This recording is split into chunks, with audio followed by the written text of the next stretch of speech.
Welcome to Earth's Mightiest Weirdos. After a week off last week, we are back. Gentlemen, how are you doing tonight? Mark Valentine, fresh off of This Diz Live. How are you doing tonight? Of you beneath me. I am a god, you dull creature, and I will not be bullied by that. Puny God. Puny God. Rob, how are you doing? You played a event in Philly over the weekend, and now you're back in your regular, normal area. Just like that. It's like being on tour. It was fun. It was nice. It was nice to go to the Northeast. Rob, can I ask you really quickly, how was your cheesesteak tour? Oh, and who won? Oh, it's rough. I don't know if this will always be permanent, but this time around, and I hate to pick one of the big ones, I kind of like Pat's. Pat's is good. Pat's is so good. I had Gino's the last time I was in. I stopped by Angelo's. We stopped by John's. They're all delicious. Let's be honest. They're all good. Now, did you order it like a true Philadelphian? Did you get it wit? Wit. I did. I did get it wit. Okay. Yes. I got whiz. I don't know if that's so. If I should always do that, but I did. Yeah. I went big. That's wit. That's wit. Duane, how are you tonight? I'm doing great, man. Having a great day. Enjoyed Diz Live, and now we're here to have a little fun with the weirdos. How's Mackenzie's softball team doing? They did pretty good. The Eastern Nationals just ended on, I guess it ended Saturday, and they got beat. They got eliminated on Friday. The team that beat us finished third. I think we finished about 10th, something like that. But we did good. Mackenzie did good. We had a lot of fun. She got to hit a home run in her last – that was the video I put up earlier, was the last game of the tournament for us when we got eliminated. But she hit a home run in that game, so it was pretty exciting. Nice. North of the border, Kara, who was on our Loki finale episode, is noticing the haircut, Rob. Oh, yeah. Noticing the haircut. It's new. We'll see how it works. Did they cut it like Thor in Ragnarok? Were you like, no one touches my hair? Did you lose your power by getting the haircut? You know, kind of like Samson. It's weird. I feel like it a little bit, but it was funny. She asked me what he wanted to look like, and I shuffled. I'm like, I got to find something on the internet. And I'm like, and it was a picture of Chris Hemsworth. I'm like, do this from some award ceremony. Kara from the top rope saying it needed attention. Ooh, ouch. Ouch. You do 2 shows, and that's it. I'm there. Off the turnbuckle. Like she does the rest of us, all of her friends. So, I mean, inducted into the Ring of Honor. Markie Mark, how are you tonight? Mark says hello. Don't forget, it is an audio podcast as well, Markie Mark. Oh, right. I tried to go Silent Bob there for a second. He's a mime. I mean, I heard Woody Page do it. There we go. Wait, just hold it up here. Yeah, just Woody Page and stuff. I'm doing great. Great to see you guys. Shout out to Justin, who does our intro song. He just got signed to an independent label. So support local artists. Check him out. His music is streaming. It's good stuff. awesome. Amazing. Congratulations. Can I make a shout out to our very first Patreon guys? Ooh. Or Bryan, do you want to? Because like technically, I mean, it's This Diz Life's Patreon, so we do have a new patron specific to the Earth's Mightiest Weirdos is the reason he said he joined. So welcome to Anthony Lowry for joining This Diz Life's Patreon. Thank you so much for helping us out. awesome. Very cool. Thank you so much, Anthony. Well, gentlemen, let's get into it. We've got a lot to discuss before we get into the Avengers Assembled Newlywed game. So let's get into it. First and foremost, we'll go in order of things that are coming out. We got a brand new poster and some new information regarding Marvel Studios' What If, which does premiere just in about 9 days from now, August 11th. That is a poster of Uatu the Watcher, voiced by Jeffrey Wright. And that show, they kept saying that it was going to be non-canon. Now it really seems like it's going to be exploring the different branches of the multiverse. I'm very interested. There's been some news today from Comic Book Reporter, I believe. I can't remember what website it was, said that the Sharon Carter, Captain Carter, is going to play out over multiple seasons, that there's going to be continuous running storylines. So that's super exciting. Rob, I know you're excited for What If as much as I am. I'm super excited for this. I can't wait for this to come out. Little things too. We're even going to get Chadwick Boseman one more time. In 4 this, episodes is what the rumor is. He's voicing 4 episodes. It's going to be amazing. This is going to be just a wonderful show, and like I said, it's going to be different multiverses. It's going to be great. Mark Valentine, I know you're excited. So it's like the meme from Narcos that you see me just standing sadly staring off of my deck, standing in an empty pool, waiting for Marvel to come back. That's pretty much what my existence is like right now, guys. I need something Marvel since Loki has left, that I'm just sad. I am a sad trombone every day. So it is 10 episode run, 1 episode a week. They're not doubling up episodes as of now. So that's going to run out in the middle of October. So then in the middle of What If, we are getting Shang-Chi and the Legend of the Ten Rings, which comes out Friday of Labor Day weekend. We got a brand new poster for Shang-Chi. Duane, I know we've talked Shang-Chi before. Does this poster get you any more excited? Did it change the level of interest you had in it? No, it didn't, but I'm super excited. And actually, my son is really excited about this. He seems to be digging into it really deep now, and so he was telling me things I didn't even know. But he's excited, so I'm super excited to get to see that with him. So we'll definitely be going to the theater to see that. Markie Mark, one of the best things about this poster to me is we got Abomination showing up in the bottom left corner.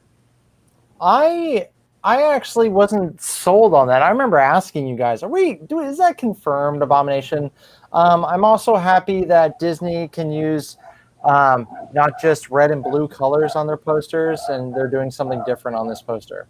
I mean, I only really see red and blue and a little bit of yellow, but well, like the bright, okay, if you go back and look at all their Star Wars posters and Avengers posters, red and blue and yellow. Okay, wow, we're gonna go literal. Fine, we don't have the glowing red and blue and oranges. Anyways, good Lord. You know what? I'm excited for What If, by the way. That was the one I was most excited for the longest time.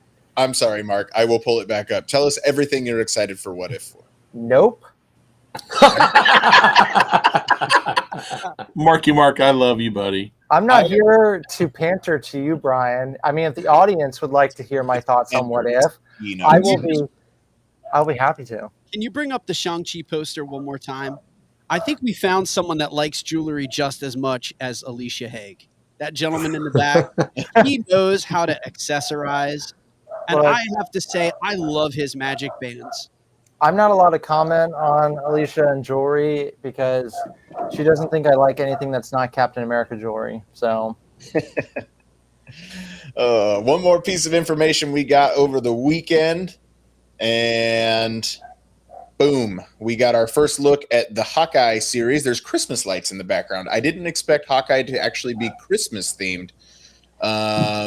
But it is going to be Christmas themed, at least in one part. But there's Kate Bishop, Haley Steinfeld as Kate Bishop, Hawkeye doing her, showing her thing, his weapons and his ammo room or whatever. I'll probably just stop talking now. But it is appearing on November 24th, which is the Wednesday before Thanksgiving. Yeah.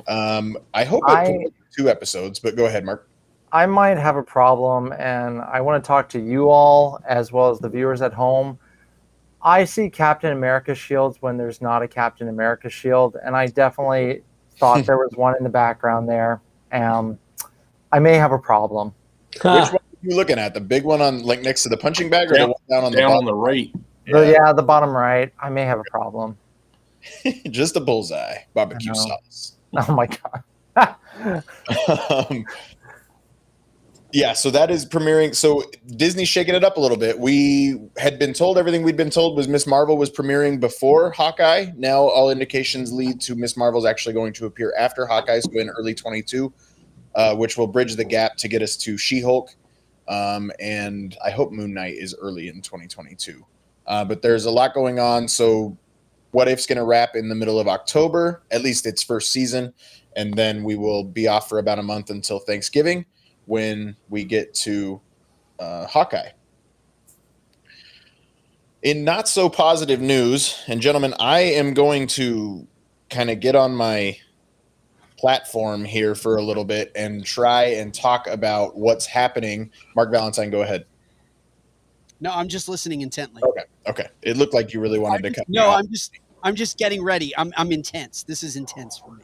So in big MCU news from this past week, not so positive, not as excited. Frankie says, I forgot Eternals. I didn't forget Eternals. We were just simply talking Disney Plus and new information we got. We didn't get an Eternals trailer, so that's why we didn't get a trailer or a poster. So that's my excuse. I didn't forget Eternals. It is coming on November 3rd. But we got news late last week that Scarlett Johansson was suing Disney. Made it very, very clear that she was not suing Marvel Studios. There are two reasons. Now, I'm going to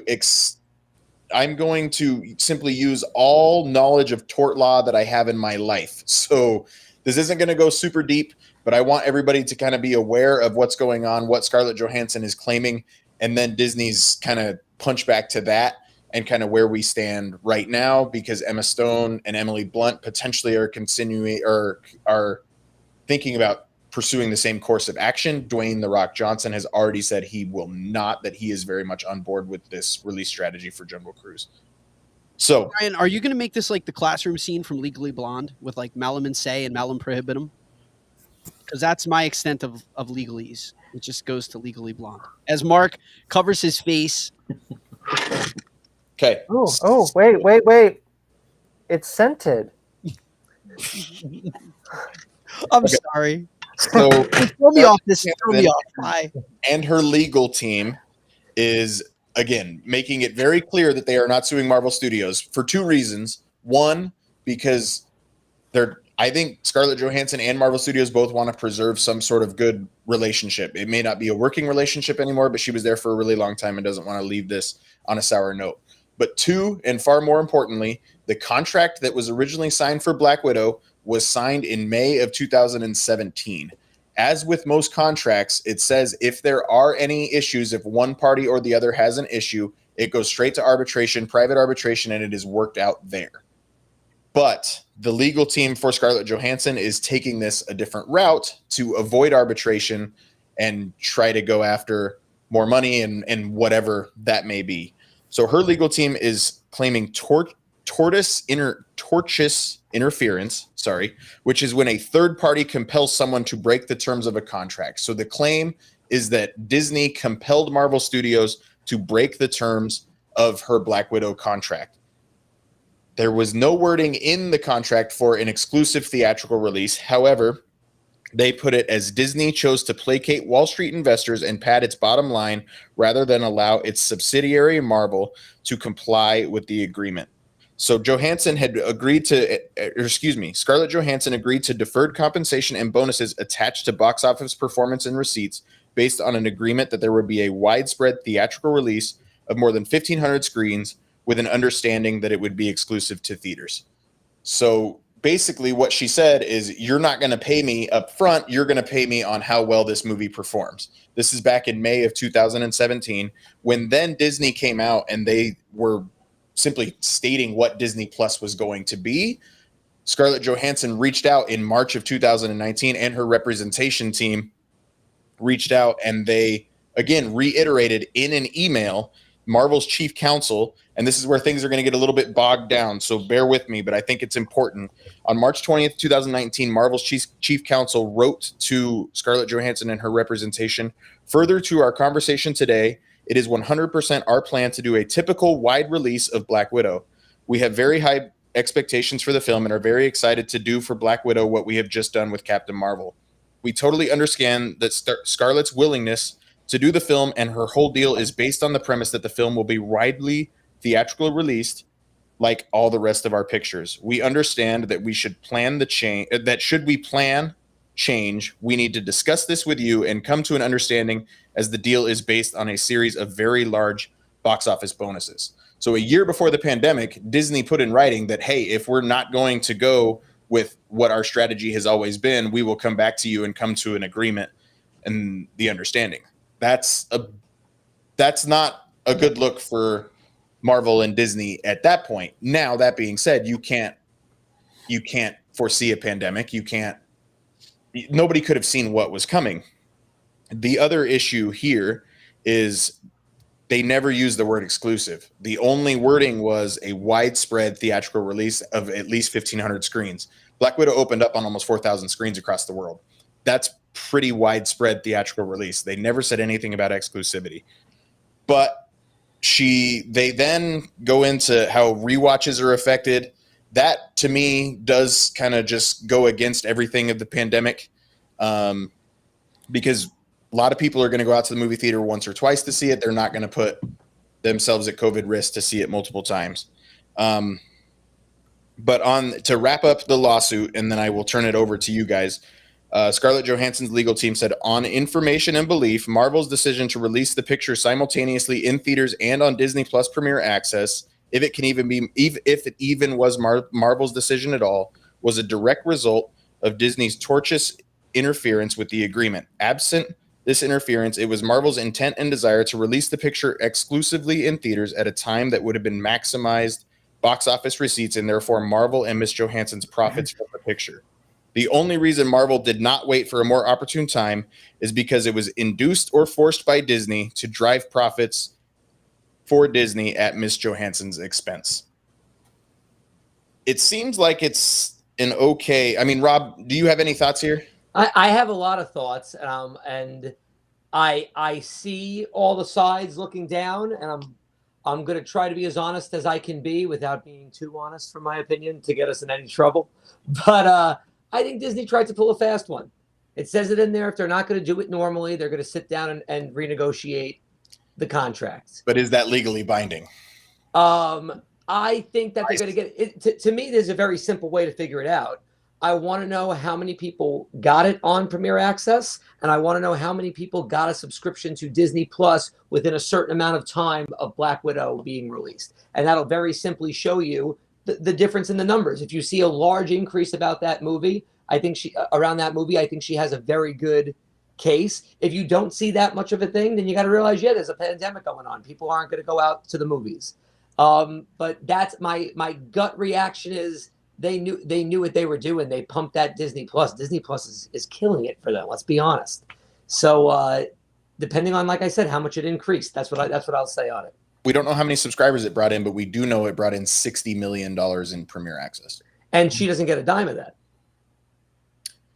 I think that's where it's going to come to some sort of a settlement. I think they're saying she's seeking damages close to $50 million. That is based on the movie being a $1 billion movie. $1 billion movies are over for a while. Yes. So there's got to be a happy middle. So even if they split that in half and she ends up getting 25, which, by the way, I love when average Joes like us are talking about this type of money, because I don't think it really matters. Maybe it matters more to an agent or somebody else that was getting a piece of that. But I'm sure to her, it's a lot of money, but I'm sure it also doesn't matter as much. These people are well above, the rest of us. Doesn't mean they don't deserve it. What's right in their contract.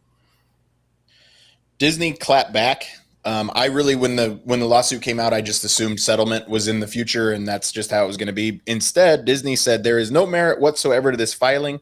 The lawsuit is especially sad and distressing in its callous disregard for the horrific and prolonged global effects of the COVID-19 pandemic. Disney has fully complied with Miss Johansson's contract, and furthermore, the release of Black Widow on Disney Plus with Premier Access has significantly enhanced her ability to earn additional compensation on top of the $20 million that she has received to date. You never see them put a contract of how much they've already paid everybody. I think Disney reacted very poorly and put her in a really difficult position to act professionally, because in my opinion, it wasn't super professional what they did. And the rumors are in the trades that Kevin Feige was very, very upset with Disney's response to this. Mark Valentine, do you have anything off of that? So as a former actress, or as a former actor, I understand this actress's position. And listen, artists have a very limited window with which to make money. She's very blessed in that, you know, she has been in a lot of blockbusters. She's made a lot of money. That said, the fact that she is a star and a megastar should not diminish her earning potential. Um, while you hate to see stuff like this go down over money, I do understand that, you know, if she never does another movie moving forward, like, this is about her family, this is about her, you know, her having money for the future. And I know, like, at this point, it's like funny money. Like, people are like, dude, $50 million is crazy. But, you know, easy come, easy go. They live a very different life than we do. So I do have empathy towards her and understand that, like, she just wants what she feels was owed to her, and she's trying to maximize her earning potential while she can. That said, I think there should have probably been some conversations that were had prior to this moment. Like, I can't believe the movie came out on July 9th and this hadn't been resolved yet. Thank you. Like, I just cannot believe that there was not some kind of discussion preceding the release of this film that looked at that contingency, that looked at that legal document and that contract and said, hey, we might have an issue here. So let's get ahead of this. Let's get in front of it so that we don't have all of this strife between the actress who has done well by our studio and by our brand and the brand itself. It looks really bad. It looks really bad that you cannot convince me that Disney's legal team was caught sleeping at the wheel on this. I have to agree with the sentiment that they were trying to see what they could probably get away with. And let's see what we can do. Let's not rewrite this thing. And then let's argue this from a position of strength after the fact and try to use any loophole that we can to bargain down off of that $50 million bonus. I think that her camp, they need to do what they need to do. They have to protect their client. Scarlett Jo has to protect her self-interest and her earning potential. Disney wants to protect, I would say, their bottom line, but Disney has to protect, let's face it, this model. This model works for Disney. And so they have to find a way to make this new release model work with artists moving forward. The biggest, in my opinion, the biggest casualty will be if through their dealings with Scarlett Johansson, they scare away talent in the future that looks at this situation and says, look at what this woman went through. I am going to be very cautious about working with this studio because of this kind of stuff. Disney should, in my opinion, settle this quickly, quietly, and do so that will then come up with some kind of positive resolution so that Scarlett Johansson at least comes out the back end saying, you know, I'm very glad to have had this discussion with Disney. I'm grateful that we sat down, we worked out, and we renegotiated the terms of the contract. It's been a pleasure being Black Widow for this many years. It's been a pleasure working with Kevin Feige and Marvel Studios. And I look forward to all the stuff they have coming out in the future. Because if not, listen, that town talks. And you're going to get people who just don't want to work with Marvel Studios, not because of Kevin Feige, but because Disney backpedaled on a promise that they made. Of course, guys, there's the pandemic. There's all kinds of, there's a lot of variables here that they didn't count on. But that's, come on, man, that's window dressing. Disney could have negotiated something and come up with a better plan than, you know, than what we're living through right now. Her legal team claims they reached out to Disney on multiple occasions and got crickets on the back end. It doesn't make a ton of sense. I think Bob Chapek kind of put his foot in his mouth a little bit too by saying Free Guy and Shang-Chi are both going to be theatrically exclusive just 6 weeks later. Markie Mark, it looks like you agree with that statement.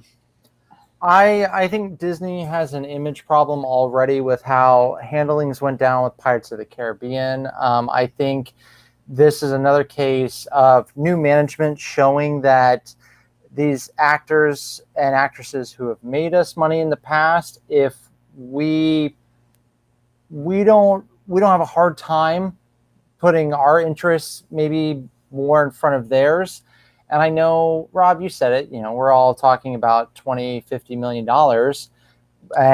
But I think Scarlett Jo has the approval from the People's Court. I think everyone has her back and support on this. Bryan, I agree with you. I thought a settlement I thought Disney was going to come out and be like, you know what? Hey, let's talk. We have a great relationship. We definitely don't want to sour this relationship. Let's settle up.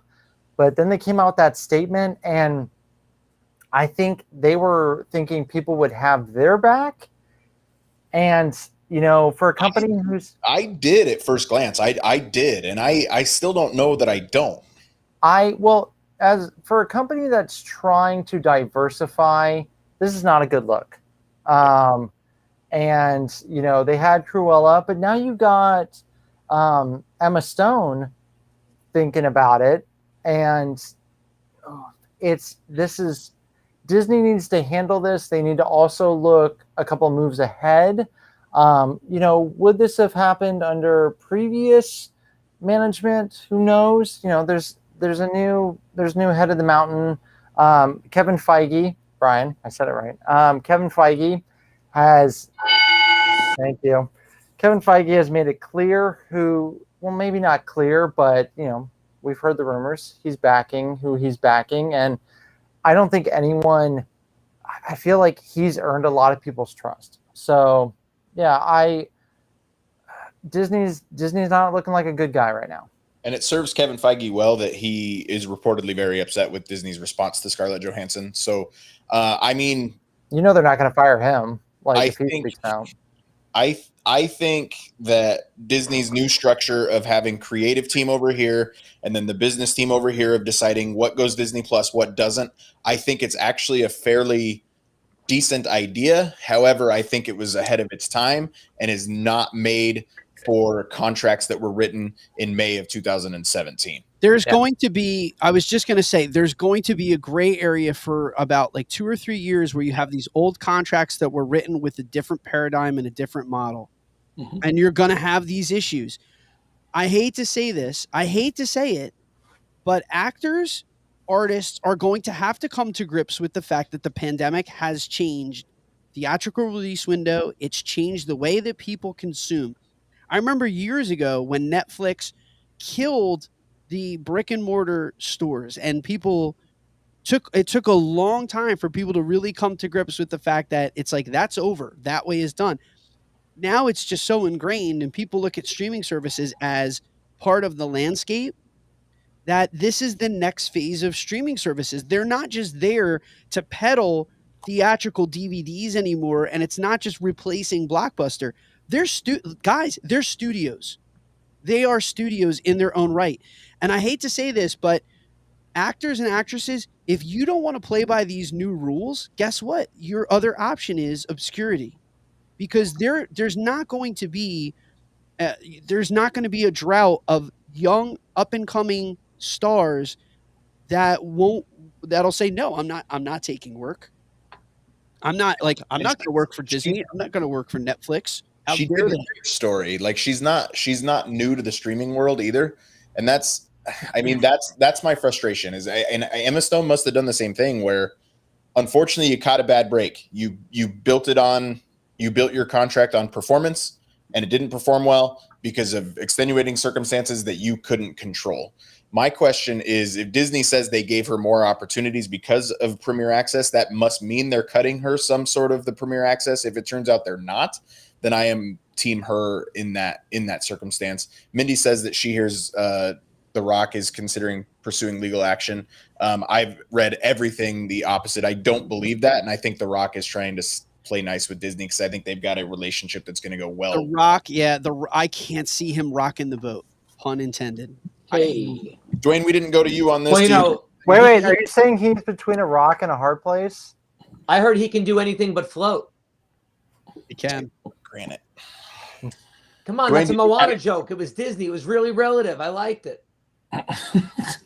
To be honest with you, I agree with you guys. The only thing that I had to add, I was thinking as far as, and I think we mentioned it in one of our chats, I've got a feeling you may actually see something very similar to like I joked about, like a Bobby Bonilla contract, where you see, a residual for a long time. June You may 1st, see something like that. It's Celebrate. Black Widow Day. Yep. Listen, it's very easy for them to make it instead of $30 on Disney Plus, $32, and you give her $2 of every premiere access, and I'm sure she's going to be very happy. Guy, does anyone not think that this is going to settle? It's going to gonna settle. Of course, it's going to settle. I think it ends with Scarlett Johansson not working for Disney for at least 5 years or more. I think more. I don't think. I don't know if she ever goes back to Disney. I really don't. I don't see Emma Stone or Emily Blunt never coming back. I think they're watching this with great interest, but I also think that if they settle with ScarJo, they settle with everybody who's been affected by Premier Access.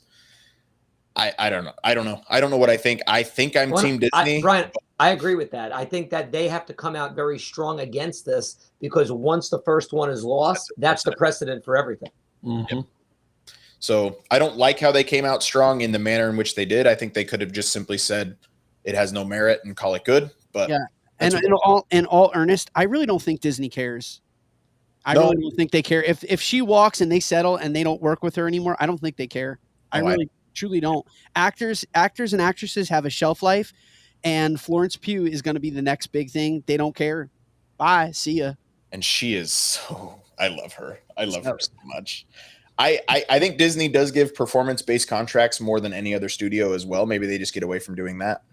I mean, we'll find out. But let's get into the fun topic of the night. We are going to play an Newlywed Assembled game. Avengers! Assemble. So we have team right side of the screen, Rob and Markie Mark, versus team left side of the screen, Marc Valentine and Duane. We are affectionately calling ourselves the Melted Ice Cream Thors. Versus the Revengers. I think we'll just go person by person, one question at a time. I will keep score, and we will go from there. So we're going to start in the top left corner with Marc Valentine. And we will simply start. So I will read Mark the question. Duane, you will write down your answer, and then Mark will tell us what he thinks, and we will see if you are correct. If he's correct, he does get 1 point. Okay. But the question only applies to Duane. So everybody has different questions. So Marc Valentine, would Duane rather have Sam Wilson's wings or Bucky Barnes's metal arm?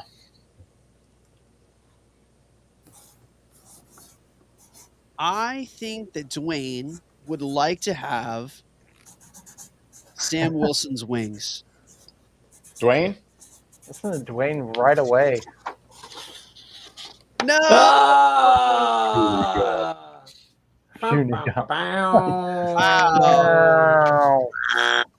We got a no on that one. No match there. So let's go to the top right corner. Rob, what is Markie Mark's favorite Captain America suit? Ooh, favorite Captain America suits. Okay. Wait, I actually need to think about this. Given me the answer on multiple occasions. Oh, wait, I got this. We know which one it's not, because he's come out like vehemently on at least 3 podcasts so far and said which one he does not like. And it is. I don't know if I know the one he doesn't like. If I pick the wrong one, this is going to be terrible. Thanks for listening to United We Fan. Appreciate it. I've been busy. You have. I think we know which one Bryan doesn't like. He was there for like 3 of those episodes. What's happening? Me, I was. I think so. Oh, geez. This is Rob, going to be do you terrible. have an answer? Yes, I do. Your answer is. Doesn't he have to say it first? No, you say it, and then he'll tell us and then he'll hold it you wrote down. The one from Winter Soldier. Oh, no. Oh, we lost him. Like, he literally just, I didn't remove him, but he got it wrong and he just disappeared. He pieced out. Well, You can't handle the truth. yeah, he got snapped. All right. Well, Rob will come back, and in the meantime, we will wait for Duane to answer a question about Marc Valentine. Oh boy. Oh, I got to write down now. Okay. Would Marc, in a Thor and Loki brother relationship, would Marc be the Loki or would Marc be the Thor? Oh man. Who do I want to be? Oh man. Oh, and I didn't even play our theme song.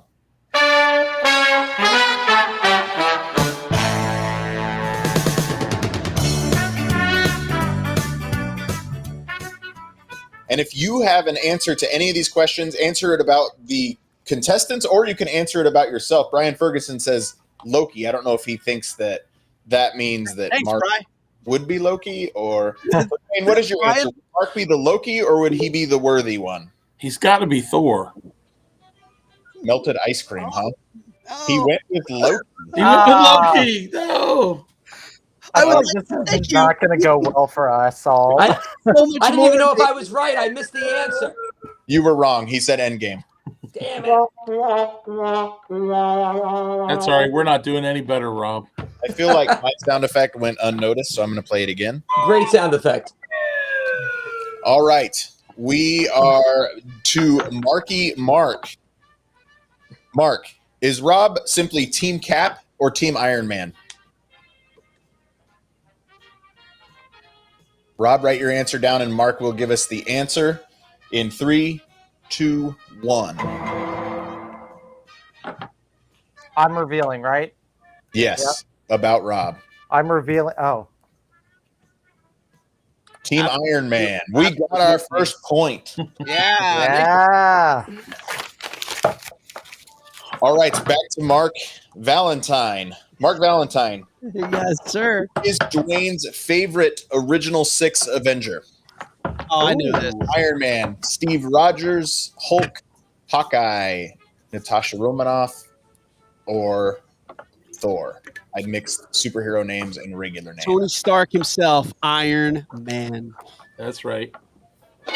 Ooh. So all the right answers are Iron Man. I got it. Lock it up. We will now go to Rob. Rob, who is Mark's favorite Guardian of the Galaxy? Ooh. Okay. I love how I pick questions that Mark doesn't even know the answer to. Well, I Don't had call me out like that, Brian. I just asked the question and I see you stare at the roof. I want to see you. Usually, I know Mark overthinks, and then he'll end up where I normally think. So let's find out. I think I know who Is this you're the going to answer. So now I'm like, oh man, should I answer who I think Rob's going to I knew. answer?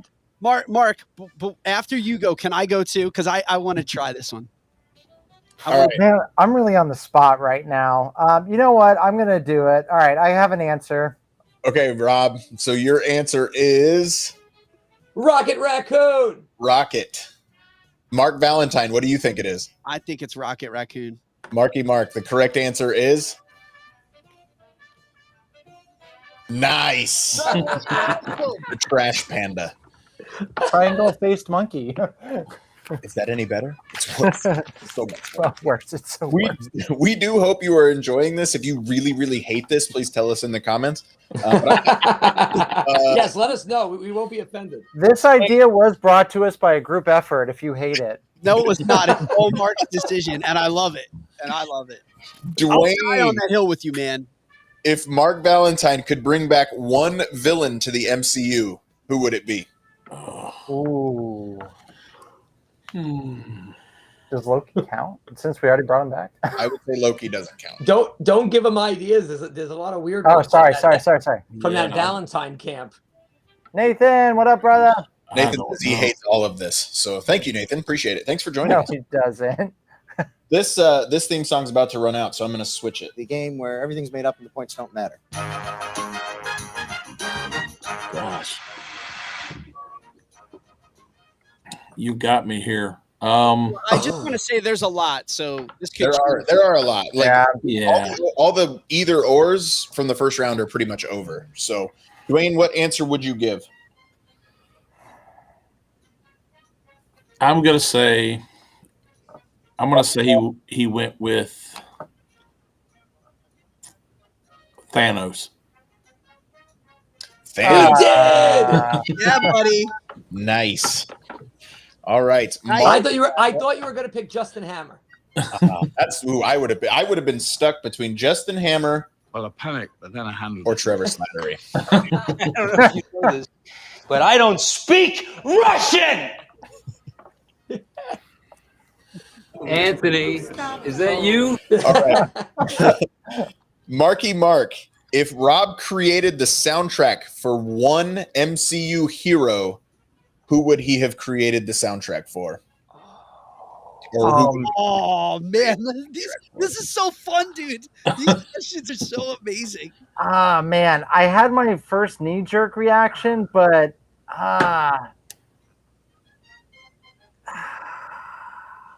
Oh man. Allow me to introduce myself. My name is Cork. I'm kind of like the leader in here. hang on, Brian, say the question one more time to make sure I'm answering it correctly. If Rob created the soundtrack, the theme for one of the heroes, who would he have created it for? I know who I want to hire Rob as my hero composer, but I have an answer for you. All right. So Mark needs to tell us first, and then Rob will reveal. Markie Mark. Awesome mixery, baby. I would have loved to have hired Rob for Ant-Man, but I was like, he needs to write Star-Lord some funky stuff. Markie Mark, 2 for 2. Yes. All right, we're down 1 point, Duane. Come on, we got this. All right. We're down to the final question for Oh, Mark no. Valentine. If Duane could live in one WandaVision decade, which decade would he have chosen? Ooh. Uh, Cow. Okay, I'm good. I'm just waiting for him to write. When I see you stop writing, man, just give me like a signal. Duane, you are so tan. Good for you, buddy. Yes, you ready? We're Look good. at that watch tan. Good for you. All right, so I am hoping and praying that it's the 80s because that's when I would want to live. Yeah. Oh man. Mark Valentine with 2 points. All right, I'm happy with that. I didn't get run out the building. Piano Rob. Oh man. All right. Who is Markie Mark's favorite MCU composer? I genuinely was like, what questions can I ask about Mark that he may not know the answer to? No. This one I know. I think wrote a blog that no one read about this. Oh my It's kind of like god. the latest Ted Look, Lasso. look, as Rob Googles it. Let me look at that. Let me Yeah, find let me check that quick. Mark's vlog. What's the answer? Wow. Wow, you mean I can listen to music? Wow. I With know. a whole Okay. lot of music and a little bit of blogging, you too could understand Mark's love for movie scores. Ka-chow. Rob, I don't know if I'm right, but I had the answer that jumped in my head immediately. Rob, I will tell you, if you wrote down Danny Elfman, you are incorrect. Yeah, I did not write Oh that. my Don't worry. It's not Pee-wee's Big Adventure. I got one. I don't okay, know if I'm good. right, but I got it. Rob ready? says Alan Silvestri, and that is the correct answer. Yes. I didn't think that was going to be it. Wow. Who did you think it was going to be? Giacchino. That's who I thought. I thought it was going to be Michael Giacchino. I do love me some Giacchino. That was my second guess, but I went Silvestri. Yeah. I knew I could ask you the composer question, and we wouldn't be completely out there. Listen to man. your movie scores, everyone. So good. That was awesome. Yeah. Duane, what is Mark Valentine's most anticipated MCU Disney Plus series? Ooh. Ugh. Oh, wait. I think I know this. Oh, I do know this. I want to play. Can I play? Anticipated Disney. Yeah, he played for you. So Yeah, I want to play. Yes. You know, Mark, some people do podcasts every week with the same people and talk for like 18 hours, but they don't really listen to it. Can it, Oh, God. can it be something that was already dropped? No, it's most anticipated series coming. Oh, I got this. I already know this. I know this. I'm ready. I'm ready. I mean, I suppose the one coming in 8 days would qualify. all right. I got it. I'm locked. Okay, Duane. Well, that's what I'm going to go with. What if? What if Moon said Knight. Moon Knight. Oh man, Oh. Mark. Oh, She-Hulk. I thought it was She-Hulk. Oh, That was Moon Knight. Poe Dameron, runner of spice. Moon Knight's awesome. so who talks first, you or me? Who talks first? You talk first. I talk first. You talk first. They total 3 points for the left side of the screen. The Wow. ice cream Thors. Wow. We just listen. We're just a little bit more melted than the other team tonight. We- And that's- Already has 4 points, so this is just simply to pour it on. Just to rub it Markie in. Mark, what is Rob's most anticipated MCU film coming?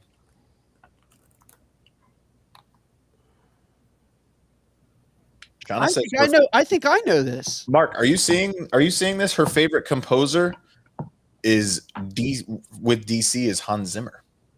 Wow. Hey, his score for Man of Steel is amazing. I love his Man of Steel. His contributions for The Dark Knight with James Newton Howard, beautiful. Wow. Marky Mark. Yeah. Rob's most anticipated MCU film. I kind of petered out. Can we all guess? Can we all guess on this? Good, but All right, am I ready? Am I Marky going? Mark, go ahead. Rob, don't reveal until the others get a guess. Spider-Man, No Way Home. Nah, I was gonna say Spider-Man. Spider-Man. Spider-Man. His name isn't Phil Spitterman. When Anyone we gets will- that reference at home, please let me know. 5-3. Bill 5-3, Spitterman. the Revengers take down The Melted Revengers. I Well, guess that I'm was Mighty. more a question. lot of fun. I liked that. That was, I'm so I had way sorry, too much Mark. fun. I'm so sorry, Mark. I'm so sorry, Mark. I'm terrible. That was so awesome, dude. I liked it. It's a variant of Duane from a tropical island that he's been spending the summer in. Wow. See, I know. Ferguson, he gave me the boot. He said, "You're fired." see, Brian, I could have panicked, but I didn't. That's what we all need to remember. I panicked, but then I handled it. Rob, what do you got going on in life? Oh man, I'm going on vacation this week, man. I'm going to Vegas. Other than that, you No, can I'm catch going to me- Boathouse this weekend, and you're playing. No, I'm not. Okay. I'm sorry. I'm not. I'm going to Vegas this weekend, but I'm at Boathouse most of the month. I'm at a Dave and Buster's in Tampa on a Thursday, August 19th. That's going to be fun. What? And David That Buster's. is a private event. they're holding ticketed shows on their stage over there, and Man, you're the price was right, so I'm going. Playing piano and throwing some skee ball. I like it. Yeah, they're paying me in tickets. It's going to be great. I'm going to get a big stuff there. Mark Valentine, Duane, what's going on in this Diz Life world? Go ahead, man. Knock it out. Man, we just did a wonderful spoiler review on the Jungle Cruise, full of puns and dad jokes, and I did a little shout out to Markie Mark because I actually did some research on the composer for it and some of his films. Thank you, Mark, for the inspiration. You'll like that part. But we just had a great time talking about Jungle Cruise and Dwayne Johnson and Emily Blunt. And we encourage people to check out the podcast and the movie. It gave me a whole new appreciation for the editing stylings of one Bryan Lee, having to put in some clips interspersed in between the podcasting. So if you don't know that about Bryan and Markie Mark over at United We Fan, the quality that they do on a weekly basis, I got a new appreciation of having to work in movie clips. And the funny thing is, I worked from like a movie. Usually those guys are all over. So like crazy stuff, man. Thank you, Parker. Thank you for the plug, and I'm gonna just sit here on my hands and knees. That if you have ever watched Ted Lasso on Apple TV Plus, please go listen to our episode. We are very proud of that episode, and it's not performing as well as we had hoped. So we would love if you could go listen to Ted Lasso. Let us know what you think of it. If you have not caught up with the first 2 episodes of Ted Lasso, it is still very much the same show. Roy Kent is an absolute gem. Marky Mark, you saw Jungle Cruise today. What did you think of it? I thoroughly enjoyed it. It's the best Disney adaptation of an attraction or ride since Pirates of the Caribbean, The Curse of the Black Pearl. So Only video or movie that's adapted an attraction since then? Well, I mean, I threw Tomorrowland in there. You know what? You It's good had stuff. Haunted Haunted Mansion. Mansion. Yeah. Shut up, Bryan. How about that?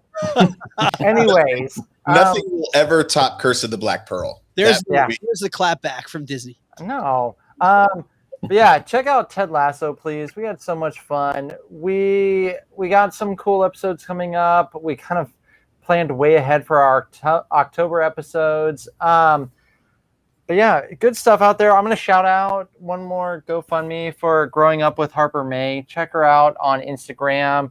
She is a living Disney princess and she needs our help. So check out her GoFundMe, Growing Up with Harper May. Check her out on Instagram. But yeah, and support your film composers out there. They do great stuff. I really thought you were going to go Michael Giacchino. I really did. Yeah. Okay. Michael Giacchino. Man, Bryan, but then you mentioned Doctor Strange. I'm still bitter that he's not doing the second one. So anyways. Danny Elfman. Whatever. United We fan. It's few and far between episodes right now. That is all my fault. It is very, very, very busy at my job. But and shout out to me, Rob. I get to go to New Orleans this month for my birthday. There you go, and that's one of your favorite places. Party up! All right. Well, thank you so much for joining us here at Earth's Mightiest Weirdos, everybody. We appreciate it for all time. Always.